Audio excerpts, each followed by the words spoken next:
Okay, so this is part 2 of chapter 1. And now we're going to get into what we call anatomical terminology. Now, some of you took medical terminology. Some of these terms may seem familiar to you. And one of the reasons why we have anatomical terms is so that we can identify, various areas, regions of the body, which remember is a 3D structure. So anatomical terminology is common language that is required for clear communication. It's also referred to as medical terminology. And many terms are based on Latin or Greek word roots, and they describe body regions, anatomical positions, directions, and then various body sections. So now, whenever we describe position, we refer to as anatomical position.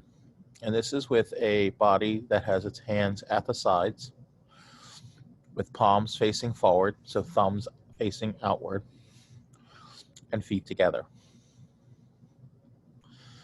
Lying down in anatomical position or face up will be referred to as supine. Lying down with face down would be referred to as prone.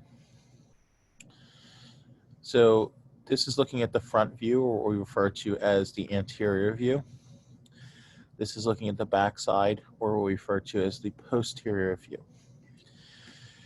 And then you can see various regions of the body and various names. Again, if you took medical terminology, hopefully some of these look familiar to you. But if not, just familiarize yourself with these various regions that you can see here. Okay, and a lot of them are intuitive based on the regions of the body that you should be familiar with common language. So the surface of the abdomen and pelvis can be mapped using two methods. The abdominal pelvic quadrants, which is used by clinicians to locate aches, pains, and injuries, and the abdominal pelvic regions, which is used by anatomists for more precise locations of various internal organs. So looking at the abdominal pelvic quadrants, we have the right upper quadrant, right lower quadrant, left upper quadrant, or left lower quadrant.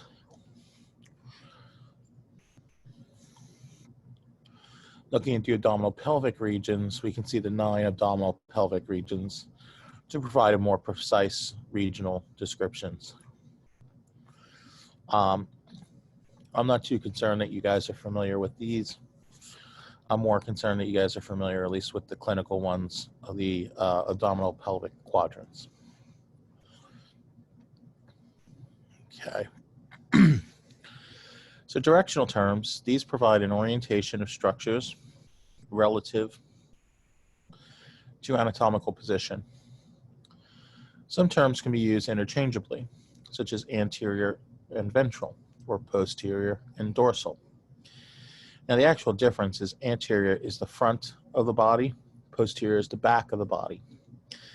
Ventral is usually described as towards the front of the body, and dorsal is usually described as towards the back of the body. So just a little bit of a slight difference there, but they are usually used interchangeably. The left and right always refer to left and right sides of the subject, not the observer. It's actually going to be opposite of you looking, okay? So when we say left upper quadrant, you would actually be looking at the right side because it would be the left of the actual of the actual subject, not the observer.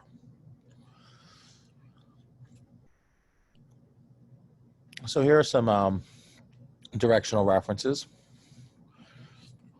Proximal is towards the attached base, so this would be the proximal.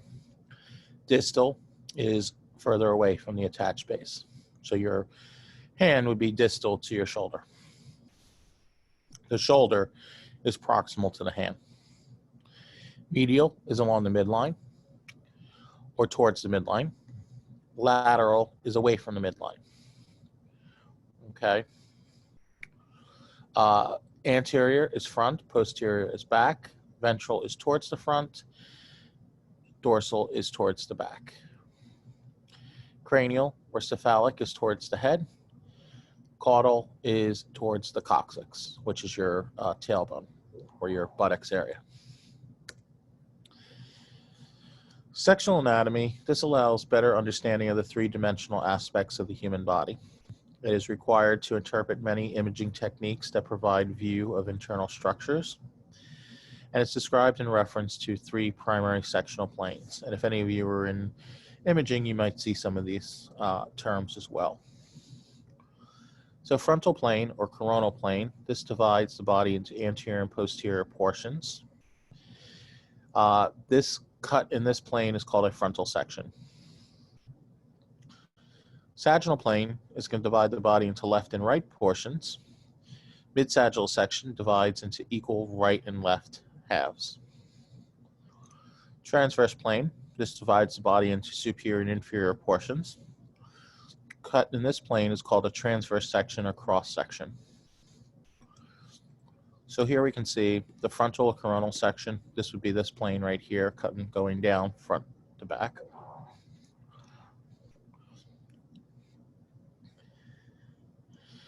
Here is our mid-sagittal plane right down the midline. And here's our transverse plane. This is the horizontal one cutting in this way. Usually if you go for an MRI, you sort of see these transverse images as it just sort of cuts its way through or images through.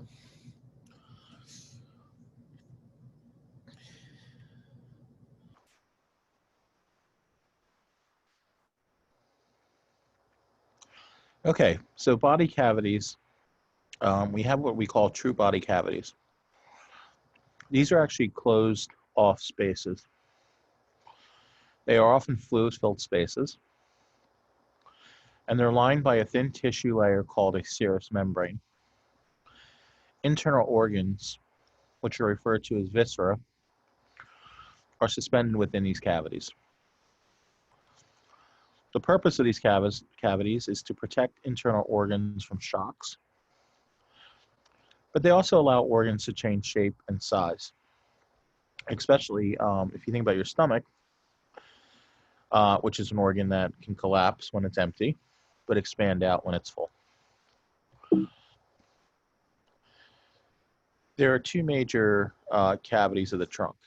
We have the thoracic cavity, which is going to house the heart and lungs. And then we have the abdominal pelvic cavity, which would house all of your digestive organs and reproductive organs, as well as urinary.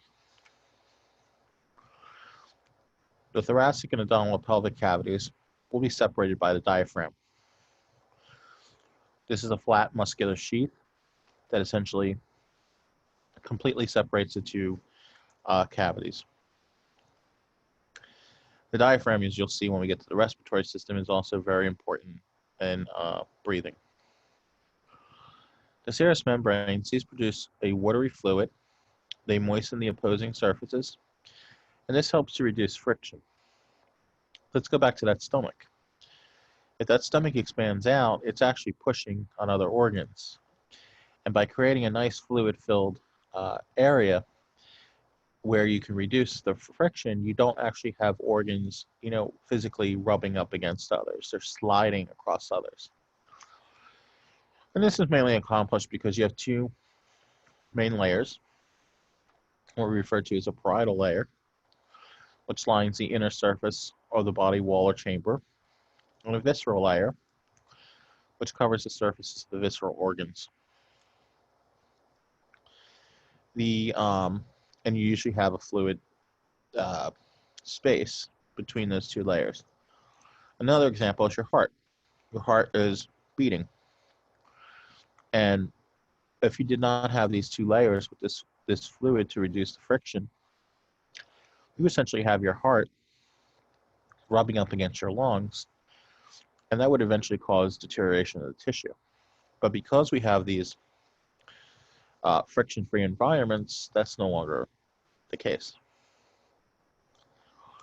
So the thoracic cavity is going to contain three internal chambers, one pericardial cavity, which contains the heart. Anytime you see the word cardio, that's going to refer to as the heart. and 2 pleural cavities, 1 for each lung.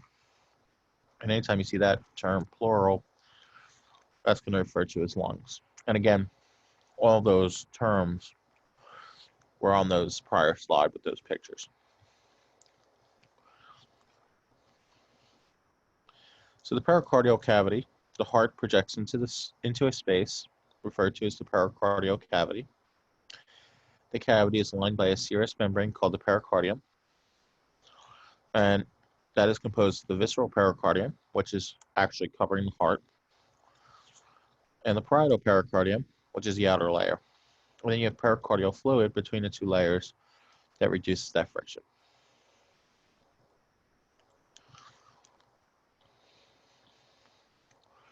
Each lung is found within its own pleural cavity. They're aligned with serous membrane called pleura. And again, you have a visceral pleura, which is a layer of covering the outer surface of the lung. And then the parietal pleura, which lines the edges of the mediastinum, the area that the heart is located in, and the inner body wall of the thoracic cavity. Your abdominal pelvic cavity, this extends from the diaphragm to the pelvis, and it's divided into the abdominal cavity, the superior portion, the higher portion,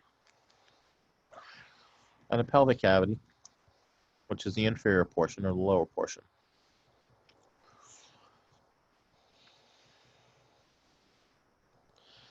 The peritoneal cavity, this is lined by a serous membrane referred to as the peritoneum, and the visceral peritoneum covers the enclosed organs, and the parietal peritoneum lines the surface of the wall. Any organ that's actually found outside of the peritoneum is referred to as retroperitoneal, which means it's not actually within that particular cavity covering. So here you can sort of see, this would be our thoracic cavity here. Here is our abdominal cavity, this diaphragm separating the two. Here we can see the pericardial cavity right here, this area where the heart is located. And this is just to give you a little bit of an example of the two layers. So this would be the parietal layer right here. This would be lining the wall. And this would be the visceral layer here lining the actual heart. And this white area would be the space that's fluid filled. And that actually creates a nice friction-free environment. And if we actually look at a transverse section here, meaning cut across, you can actually see how the right lung is within its own little cavity, the left lung is in its own little cavity, and the heart is in its own little cavity.